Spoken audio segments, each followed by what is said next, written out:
देवराज जी, राधे राधे। जय जय श्री हरिवंश। श्री हरिवंश महाराज जी, राधे राधे।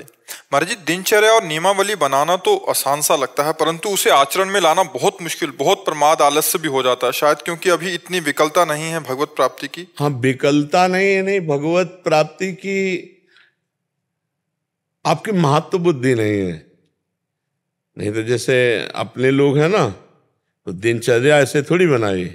जैसे आज की तुम्हें बता रहे हैं, 12 बजे रात्रि के नेत्र खुले तो लगा अब तो 1 घंटा केवल रह गया, हम 1 बजे शौच स्नान को जाते हैं, कहीं लेट गए तो सो जाएंगे, तो सोफा में बैठ गए शांत। 1 घंटा पहले से तैयारी है कि हमको स्नान जाना है, 1 बजे स्नान, क्योंकि 2 बजे तो रोड में उतर आते हैं। आज भी वही अभ्यास है जो बचपन का था। हमने बचपन में सर्दी में कभी कंबल नहीं ओढ़ा, इसी बात से कि हमारी दिनचर्या बिगड़ जाएगी। घंटे 2 घंटे ऐसे मार्किन के कपड़े से ऐसे फिर उठ के बैठ गए। भजन ऐसे थोड़ी, रात दिन एक करके भजन, भूख प्यास, गर्मी सर्दी बरसात, तब कोई वस्तु हासिल करने के लिए, मतलब ये जगत की वस्तु हासिल करने के लिए कितनी मेहनत कर, फिर जगदीश को हासिल करने के लिए। तो दिनचर्या में जब महत्व बुद्धि होगी तब उठ जाएगी। शरीर की स्थिति ठीक नहीं, फिर भी नहीं मानते। हमारे अनंत जन्मों के प्यारे भगवान से मिलने का अवसर आया है, अब हम चूकेंगे नहीं। अव्यक्त भगवान जब जानते हैं कि ये मुझको देखा नहीं फिर भी मेरे से प्यार कर रहा है, इसलिए भगवान विशेष कृपा उस पर करते हैं।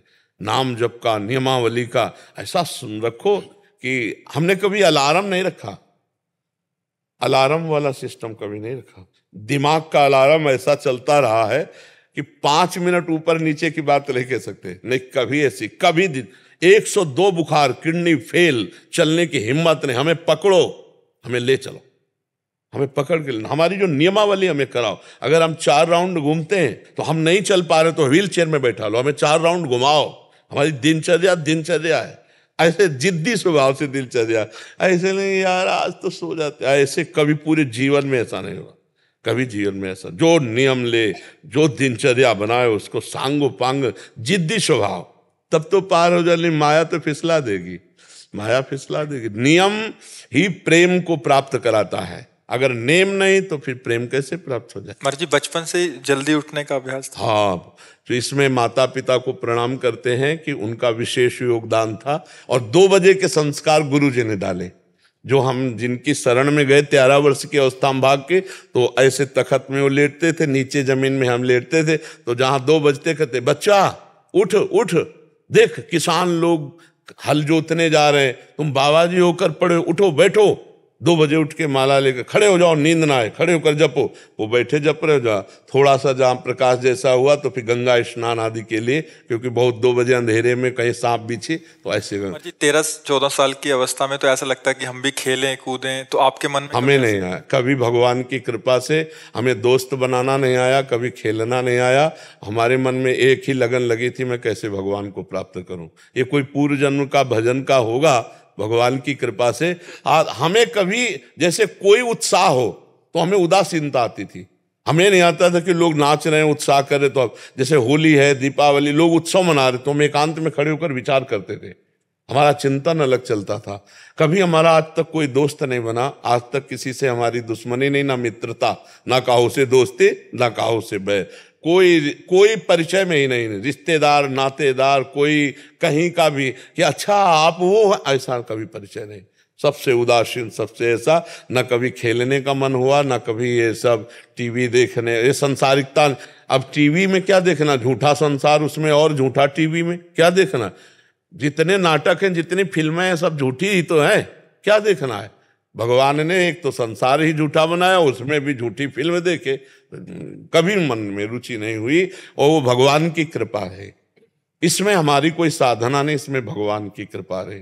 अब मतलब जो जवानी का समय होता है, 17, 18, 19, 20, 21, 22, 24, 25, ये सब गंगा किनारे कटा। वृंदावन में ही रसोई में बनकर भोजन मुझे मिला है कि ऐसे बैठ के नहीं, पूरा 13 वर्ष की अवस्था से लेकर 35 वर्ष की अवस्था तक ऐसे भोजन नहीं मिला कि रसोई में बन रहा है हमारे सामने परोसा जा रहा है। कभी ऐसे जो मांगे मिला गंगा के किनारे, उसे खा लिया। ऐसे जी अनुभूति, तो जैसे आपने बोला कि साधना में लंबे समय तक लगे रहो फिर जाके अनुभूति होती है, तो जो एक साधन पक्ष था तो आपके अंदर कभी ऐसा नहीं आया कि टूट गए हों? नहीं, कभी नहीं, कभी नहीं। नवीन उत्साह, यही हम अब भी तो देखो ना, किडनी फेल है, डायलिसिस हो रहा, कितनी परेशानी है। आपको टूटन कभी देखा आप चेहरे पे?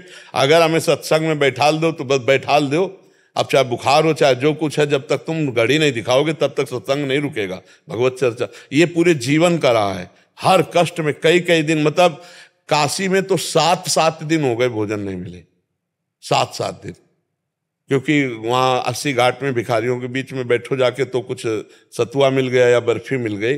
वहाँ घाट में कौन भोजन देने जाता? तुम्हारे जी ऐसा नहीं लगता कि इतनी भजन भी कर रहे हैं उसके बाद भी इतनी प्रतिकूलताएं? चिंतन ही नहीं था प्रतिकूलता का, चिंतन तो लक्ष्य का था कि भगवत प्राप्ति हो गई मुझे भगवान की। ये सब नहीं, जिसका लक्ष्य भगवत प्राप्ति होता है वो कष्ट की परवाह नहीं करता है।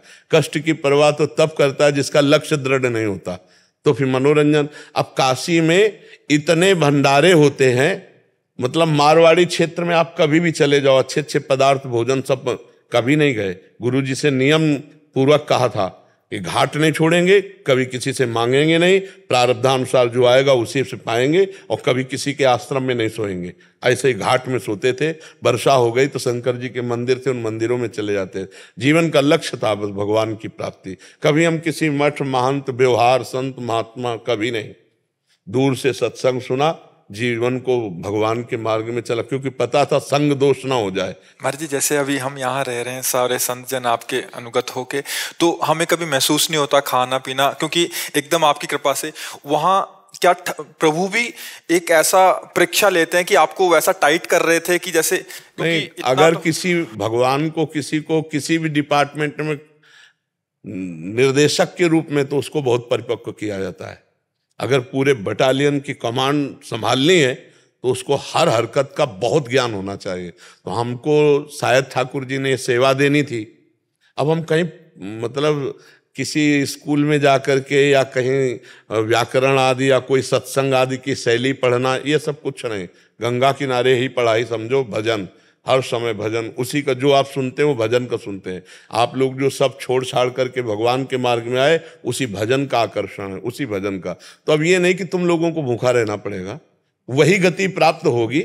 लेकिन मतलब एक होता है, भगवान का विधान होता है कि जो महापुरुषों को चढ़ाई पर चढ़ा करके, तो वो सबको नहीं, वो अपनी तपोबल से, अपनी चढ़ाई से 50 लाखों को वो पार मद भक्ति युक्तो भुवनम पुनातु, मेरी भक्ति से युक्त होकर वो भुवन का भुवन पावन कर सकता है। इसलिए भगवान को शायद ऐसा करवाना था। तो ये भगवान सामर्थ्य देते हैं। हम तो ऐसे चले जैसे हमको कोई चला रहा है, वही सब चला रहे, वही सब कठिन से कठिन। अब जैसे सावन आया तो सावन में गंगा जल से ही रहेंगे, केवल गंगा जल पी कर रहे। अब वो भगवान सब सामर्थ्य देते थे, भगवान सब संकल्प देते थे, वही सब पार करते थे। महाराज जी कभी कभी सुनते हैं जैसे ऐसा, या जो आपके साथ रहे हैं कभी मिलते हैं, आपकी पूर्व का दिनचर्या बताते हैं, तो अभी सुन के इतना डर लगता है कि ऐसा भी जीवन होता हो। यही वृंदावन में हितधाम में कुशासन बिछा था, और बोरा जो होते ना गेहूं के, वो ओढ़ने के थे। टाट पट्टी उड़ा, 2-3 महीने बाद उनको साइड में किया, कुशासन में लेटना और मांग के खाना निरंतर। भगवान 1-2 दिन का जीवन थोड़ी है। अब मान लो 55-56 की आयु तो हो ही गई, और बचपन से पूरा अब जो जीवन है वो जरूरत थी इस बात की। तो भगवान को जब जो जरूरत होती है वो कर देते हैं, उन्हीं का बल है।